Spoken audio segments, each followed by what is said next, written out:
He manages the date plantation down there, yes. And he knows every rock down there. He's been working there for over 50 years. Yes. And one day I said to him, Yuda, listen, I want you to climb up there and take pictures for me for the tour. And he said, fine, no problem. Only one problem. I hate to climb mountains. It's too hot, and even when I was young, I hated it. Well, he went into the kitchen and he made sandwiches. He came back and he said, okay, we're ready to go. I looked around me. He was talking to me. No, Yuda, no, I'm not going. Oh, you want to know what's up there? You better come. So I had to go. And he pushed me and he pulled me and he yelled at me a bit, and we made it up there. And up there are the remains of a Chalcolithic temple from 5,000 years ago.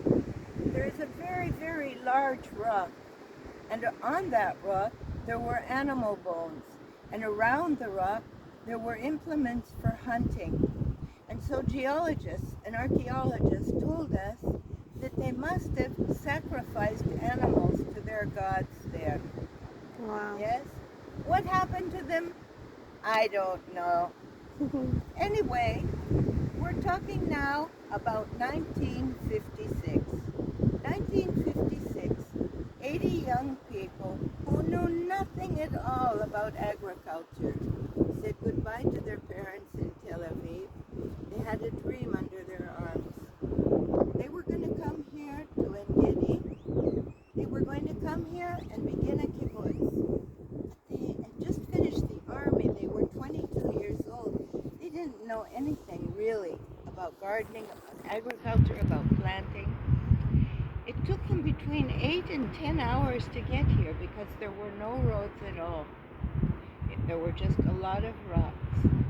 Now, because of the road being opened after the war in 1967, by way of Jerusalem, it takes only an hour and a half. And so they got here finally, and they had no washing machines, no refrigerators, no ovens. If you look down below, there's a big tent. Can you see it? That big tent? Down below. Yes. Down below. It's sort of a beige color. Yeah, yeah.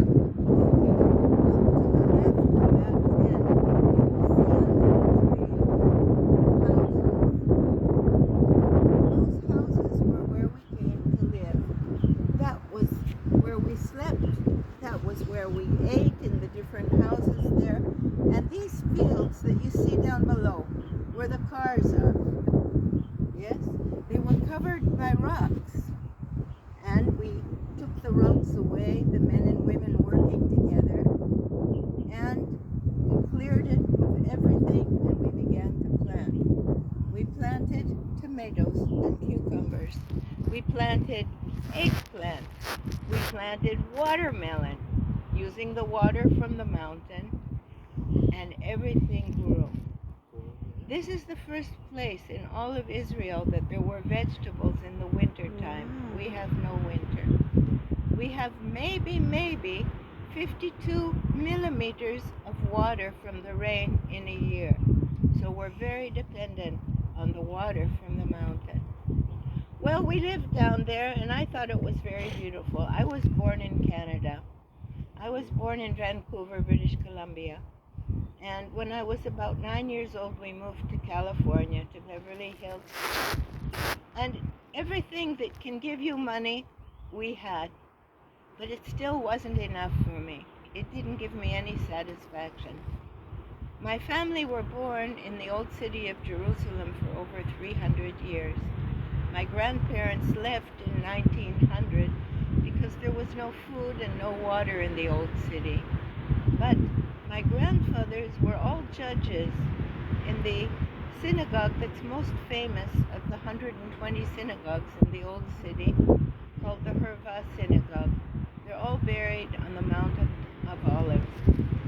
Well, anyway, they came to live here, and they danced around the fires at night, and it was very romantic.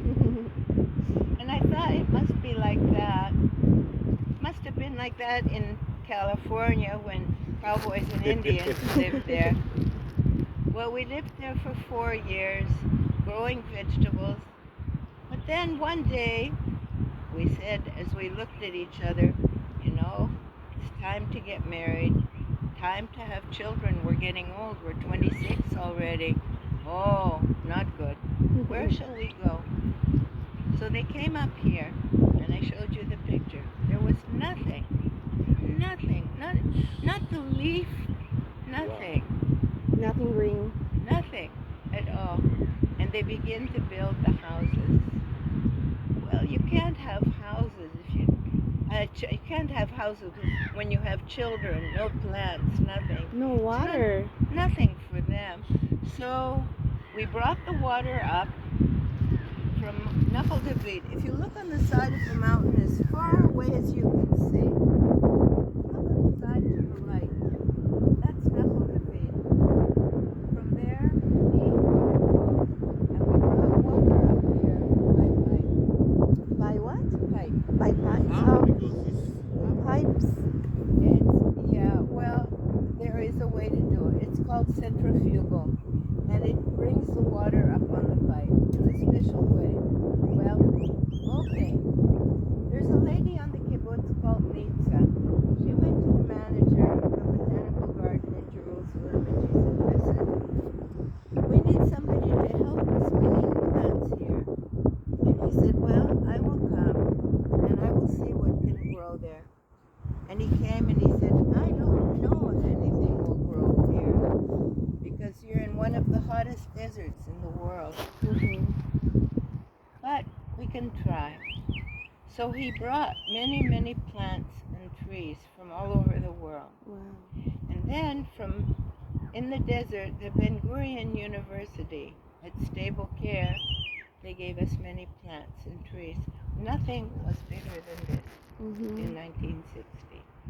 And then Karen Kayemet, which is a special organization for the growing of trees, gave us so many plants and trees. Everything grew. We didn't have any idea what to do.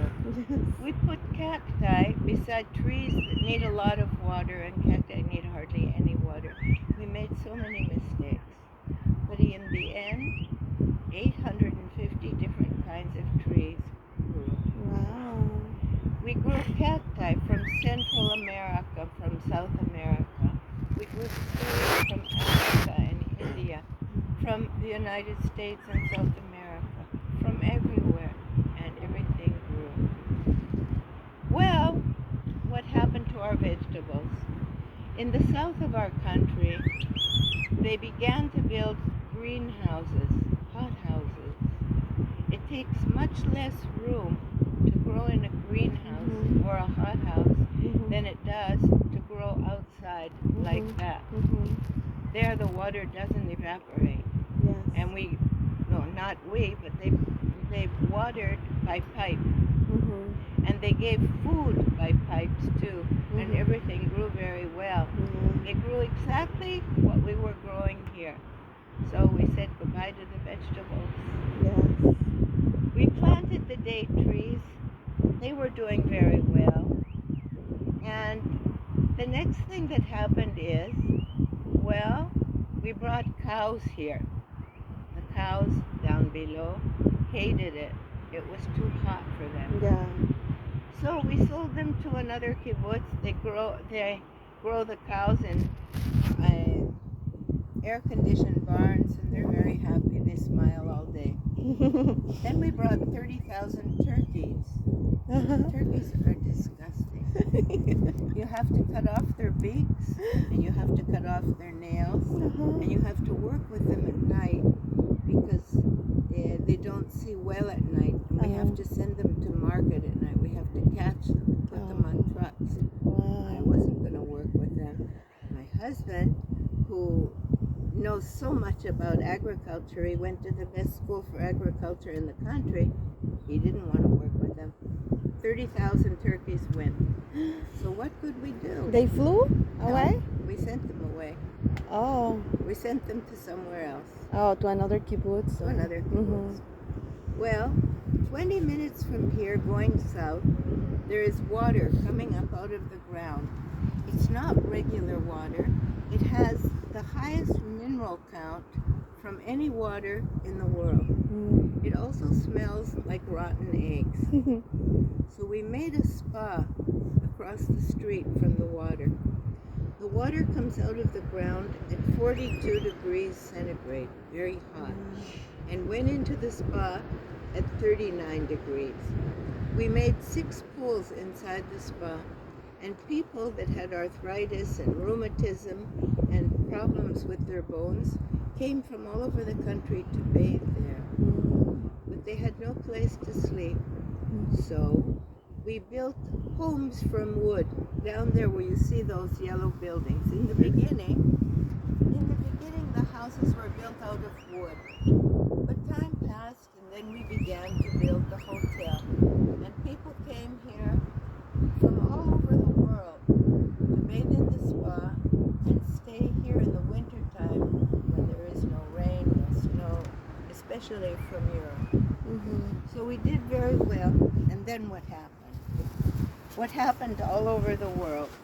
Corona. So the government told us, you have to close the spa and you have to close your hotel. Ay, ay, ay. It was oy, oy, oy. It was Was oy, oy, oy hard. for 3 years. 3 years. So we lost so much money, and that is our main source of income, tourism. Yes. So what happened to our spa? When the spa was closed, all the pipes rot. They all became no good. Right. The spa was ruined. The main reason why people came to the hotel was the spa. So the spa opened, so the hotel opened again, and we built a spa at the hotel. It doesn't have that same mineral water, but it uses the Dead Sea water, which has 27 minerals in it. So people do come from all over the world. I did a tour with Gorbachev and his wife and with the president of China. People really came from all over the world. So we're trying again to do something to make money. We don't have a lot of tourists now, but the tourists are coming back. Yes, they will. They will, yes, they will. I hope. Mr. Hashem. In the meantime, that's the Ein Gedi Water Company, that light blue building there, down below. 50% belongs to us, and 50% belongs to another company that makes special drinks. And it does very well with the bottled water. We have this size water too, and like you're drinking. The water that comes in your bathroom is the same water. Oh, wow. It's drinkable. Yes, you can fill up your bottle when you're finished, put it in the refrigerator. It's the Ein Gedi water. Oh, really? Wow. Yes. Wow. Amazing. So if you look down, you can see a patch of green down there. You see? There's green. Yeah. Well, a man came from the United States and he said, I grow a special kind of grapes. Try them here. You don't have them in Israel. He brought us to try them. One is a green grape, very, very large, and one is a black grape, very large, no seeds. He said if you could get them to grow here, they will come before any other grape comes up in Israel. And you can make a lot of money. And I can too. So, try it. It takes 2 years until there will be grapes. And how long ago they were planting? About 9 months ago. Oh, so it's almost. So, yeah, we need 2 years. Many birds came from all over the country. The minute that we brought trees and flowers and water, so the birds began to come. And the birds that traveled to Africa would come down to the date plantation at night before they leave the country. very big birds, very, very big birds. And they would rest, and then in the morning they fly over En Gedi, and it's very beautiful. Mm-hmm. Now, I don't know if you know the story from the Bible about Nachal David. Do you? Nahal? Why it's called Nachal David. It's over there on the side of the mountain where it's green. As far away as you can see, up above. Mm-hmm. You see? Yeah, up above. Yeah, Yeah. in the shop. So, just down below, there are 8 waterfalls. You just go down the main road. When you see the sign on the road that says Nachal David, you turn left, Okay, Nahal. and you're there. And it's very, very, very beautiful. It's a natural springs, It's the water most springs. Yes, and it's the most beautiful park in Israel, the most visited park in all of Israel, Nachal David. Nahal Why David. is it called Nachal David? I'm sure you know in the Bible it says that King Saul thought that David wanted to be king. Mm-hmm. He thought he wanted to kill him. Mm-hmm. So he came with his men, David, and he hid out at the springs. Mm-hmm. Saul came with his soldiers. They came to kill David. He was tired at the end of the day, so the men and King Saul went to sleep there.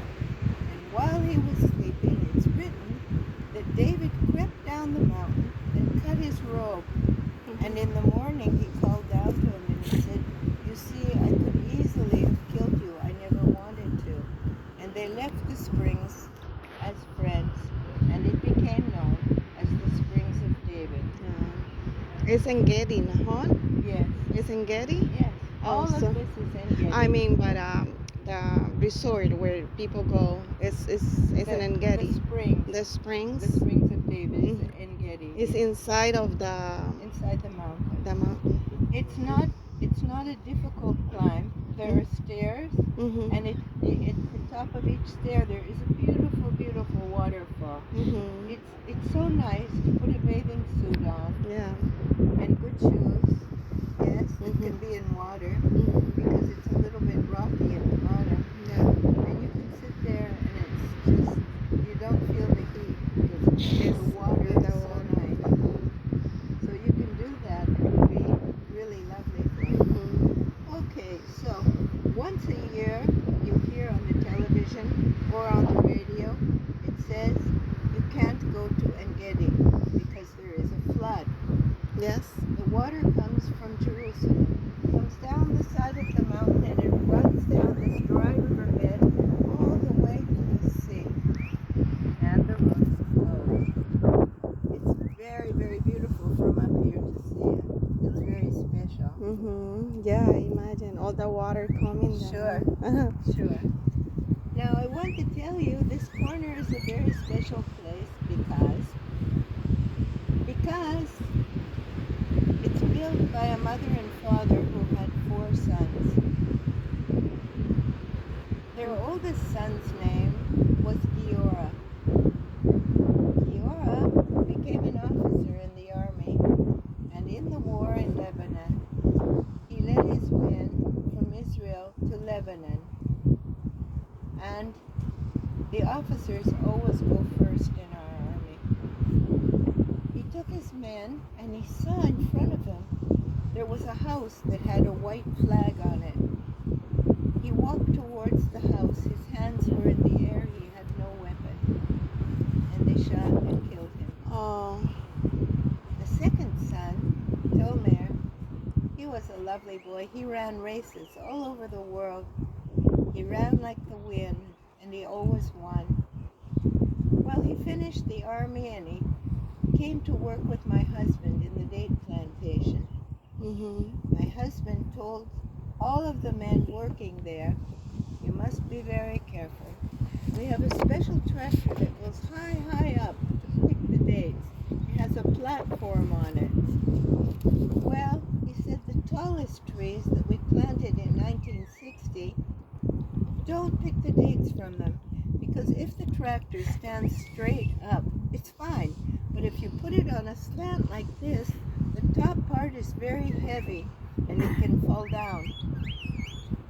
Well, one day my husband was taken to work somewhere else, and Tomer took the tractor and he saw a tree with 400 or 500 kilos of dates. And he wanted to make Hilda a surprise. And he put the tractor against the tree and went up to pick the dates. And the tractor fell over. And Tomer died. And so the parents, it says up here to the brothers, Gera and Tomer Ron, that's their family name. They built this corner in their sons' names.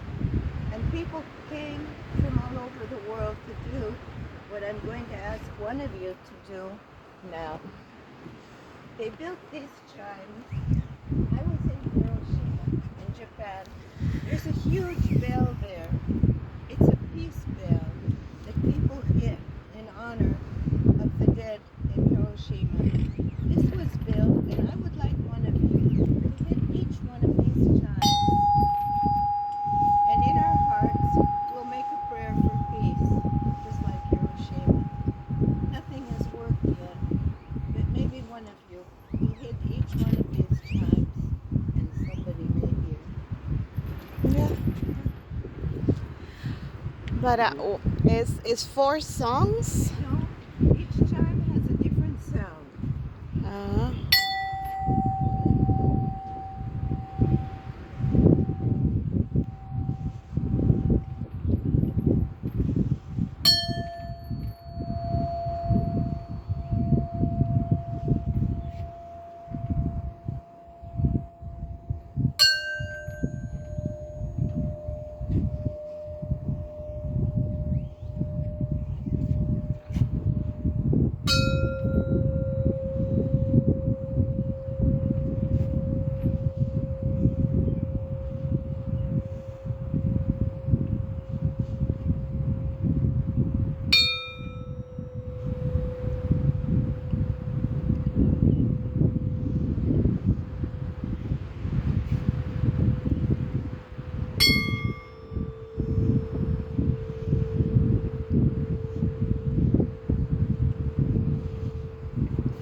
That was perfect, thank you. And up we go. See some more.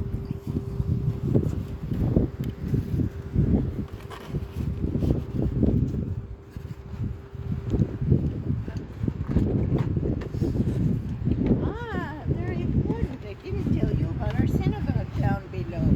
I'm sorry. I showed you that tent down there.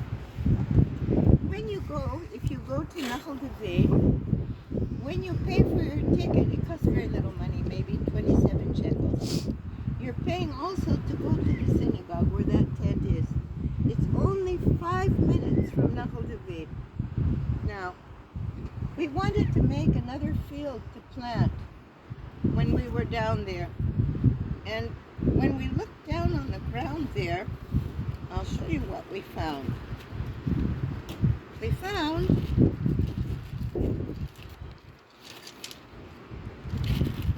pieces of Roman glass, and we found stones. Yes, stones like this, all square. And we thought, So shiny. there must be something there. This is Roman glass. And so we began a dig. And archaeologists came, and people volunteered from all over the world. And they found a synagogue 1,600 years old.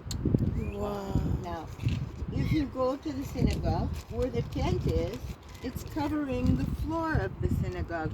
But you need to, when you finish looking at the floor, you need to go out and behind it. Behind it is all the houses where the people used to live. And it's very, very interesting. Now, on the floor of that synagogue, I want to show you what there is. There is writing on the floor. This is the only floor in Israel. First of all, you can read the Hebrew because it's the same Hebrew that was written 1,600 years old. Now what's written here, and this is the only place, the only synagogue floor in Israel, and there are hundreds of synagogue floors. It has the names of the first 13 fathers of our religion. And it begins not with Abraham, Isaac, and Jacob like all other places. It begins with Adam.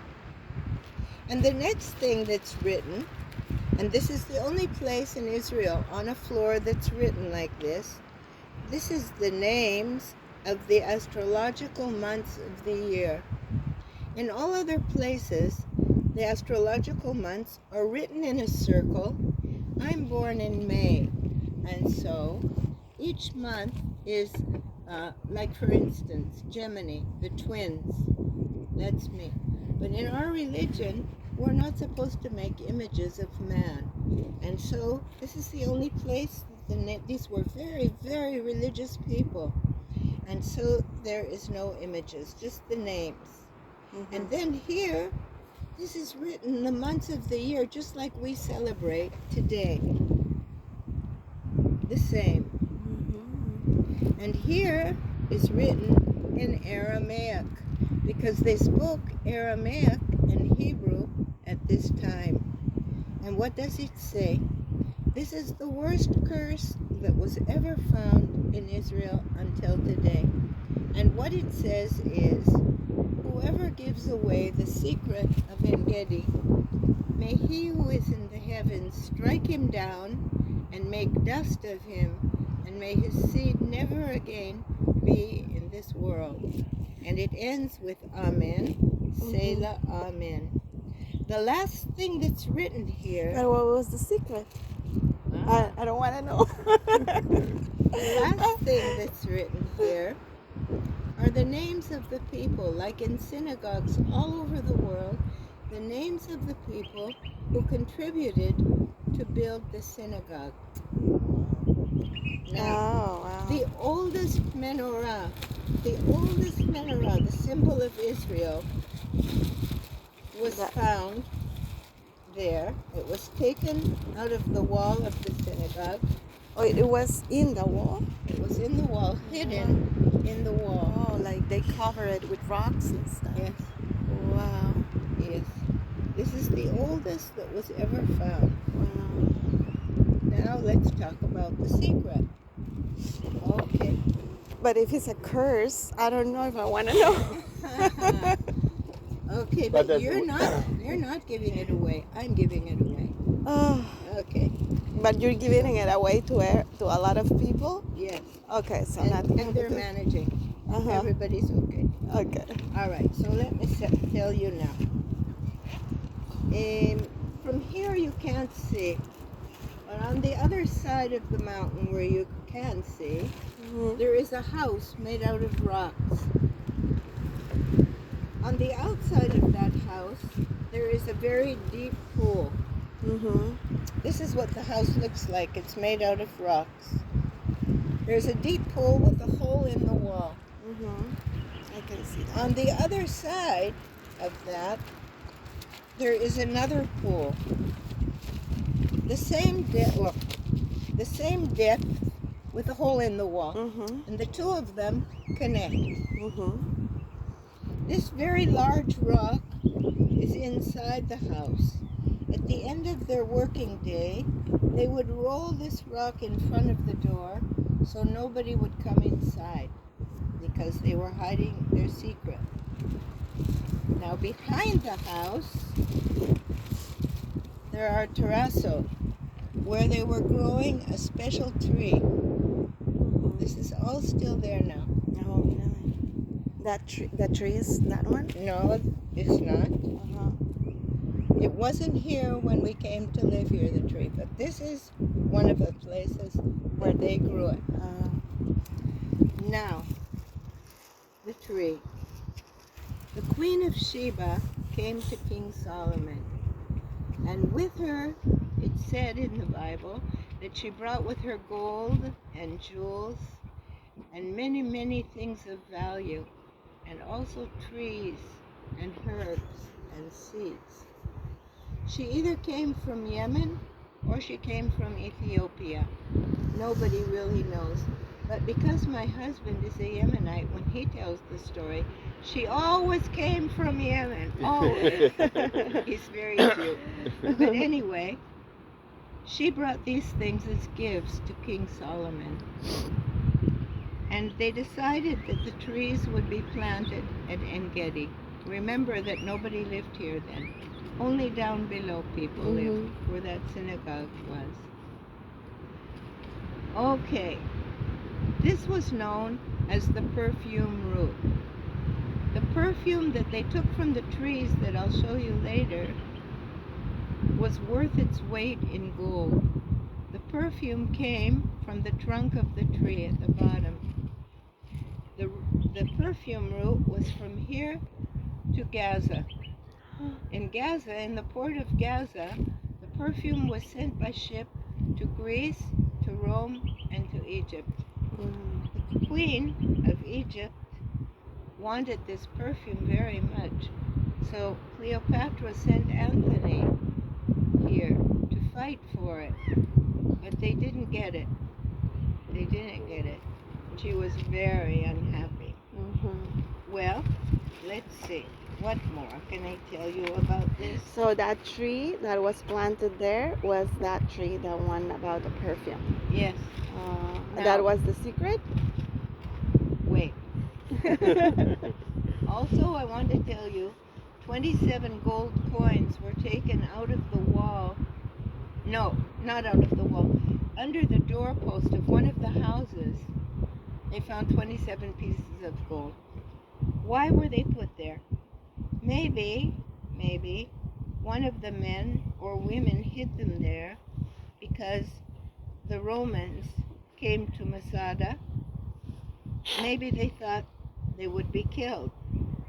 So maybe they ran away and they hid the money there, the gold.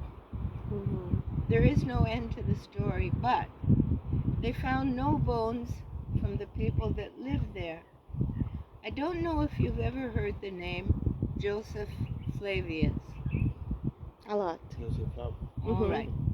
He was a very, very high-ranking officer in the army here in Israel. And he was in the north of our country. And when he found that he was losing the war, he ran away. He came to Masada, and he became a Roman.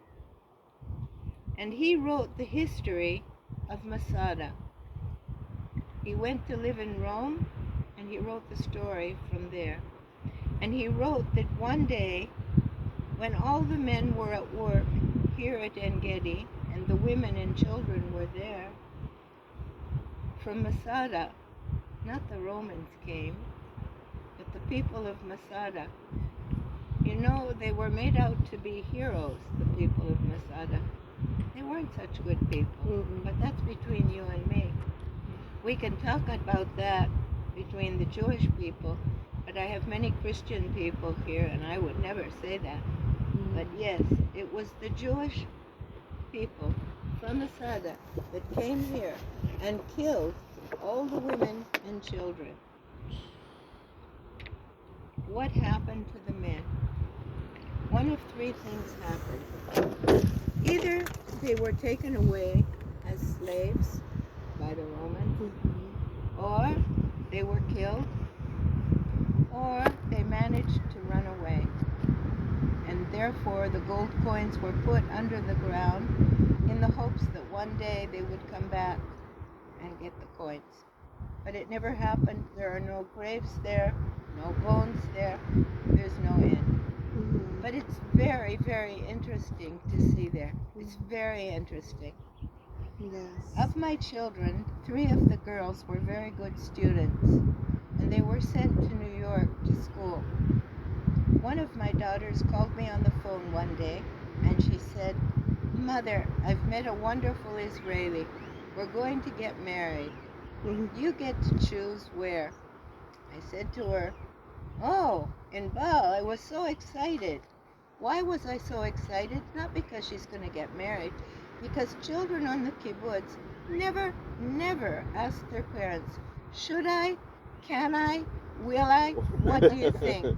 From the day they're born, they know everything there is to know. So when she said that, I jumped right up from the chair and I said to her on the telephone, "You will be the first to get married in our ancient synagogue." Oh. And she yelled at me through the phone, "I knew I shouldn't have asked you." But she did ask me and I said, "It's too late. You will be getting married there." Well, 500 people came from all over the country to this wedding. Wow. They wanted to see this special synagogue, but more than that, she married the brother of the most famous actress in Israel. And they thought that it would be a wedding, woo, a big wedding. But remember, we're in the desert and we're not a people of money. So it was a very simple wedding. All the girls in the kibbutz, the young girls, wore white, and they carried platters of figs and platters of dates, and songs were sung, and the girls danced, and it was very beautiful. Yes, and her son had the first bar mitzvah there, and it was very special. Because my husband is a Yemenite, my grandson is also very gifted. He also says, "I am 1/4 Yemenite, so I want a rabbi who is Yemenite." So we had to search all over for a rabbi that was a Yemenite. And the wedding was there, not the wedding, the bar mitzvah, and it was very wonderful, very exciting. He learned what he had to say so quickly. Wow. It was very beautiful. And since then, many weddings happen there and many bar mitzvahs. Wow. And when I stood there with my eyes closed, I thought about my family who lived in Jerusalem so many years ago, and I felt really finally a part of the country. It's not easy to live in Israel, and it's not easy to live in Ein Gedi. The heat that you feel here, we have from May until October, summer. It's very hard. It's very hard. So, if you don't have questions, we're going to continue on. Let's continue. Where is the synagogue? There The is big building? no that tent.